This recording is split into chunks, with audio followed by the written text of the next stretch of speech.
এই প্রশ্নে বলা হয়েছে মাঠের মধ্য দিয়ে গড়িয়ে যাওয়া 0.5 কেজি ভরের একটি ফুটবল 50 মিটার দূরত্বে গিয়ে থেমে গেল।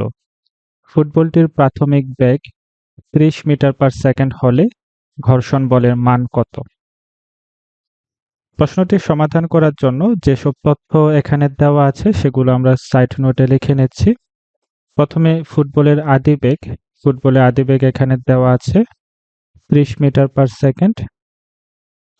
তাহলে আমরা u equal 30 metre per second লিখে নিলাম। এরপরে ফুটবলের শেষ বেগ, যেহেতু ফুটবল 50 মিটার দূরত্ব অতিক্রম করে থেমে যায়, সেক্ষেত্রে ফুটবলের শেষ বেগ হবে 0 metre per second.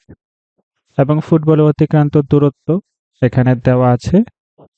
Football 50 metre দূরত্ব গিয়ে থেমে যায়, তাহলে s ইকুয়াল আমরা লিখতে পারি 50 মিটার। ফুটবলের ভর দেওয়া আছে, এটাকে আমরা 0.5 কেজি m ধরলাম। এই তথ্য থেকে আমরা প্রথমে ফুটবলের ত্বরণ নির্ণয় করব। ত্বরণ নির্ণয় করার জন্য আমরা গতির এই ফর্মুলাটি বসাবো, v square equal u square plus 2as। ফুটবলের শেষ বেগ 0 এবং ফুটবলের আদি বেগ হচ্ছে 30 স্কয়ার। এরপরে ফুটবলের ত্বরণ, এটি আমরা বের করতে চাই। ফুটবলের অতিক্রান্ত দূরত্ব 50 মিটার, তাহলে 2 ইন্টু 50 100। তাহলে আমরা এখানে পাচ্ছি 100 এ 30 এর স্কয়ার করলে আমরা পাবো 900।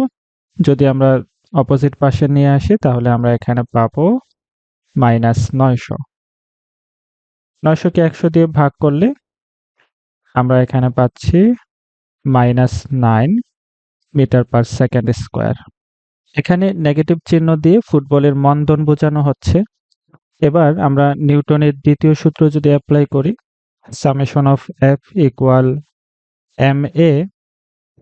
ফুটবলের উপর এখানে শুধুমাত্র ঘর্ষণ বল কাজ করছে, এটি ছাড়া আর কোনো বল কাজ করে না।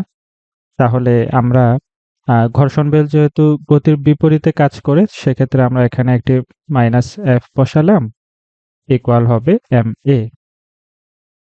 তাহলে -f, ফুটবলের ভর এখানে দেওয়া আছে 0.5 কেজি এবং ত্বরণ আমরা এখানে বের করেছিলাম -9 মিটার পার সেকেন্ড স্কয়ার। তাহলে এখান থেকে আমরা নেগেটিভ চিহ্নগুলো চলে যাচ্ছে দুই পাশ থেকে। ক্যালকুলেটর ব্যবহার করলে আমরা ঘর্ষণ বলের মান পাচ্ছি 4.5 নিউটন।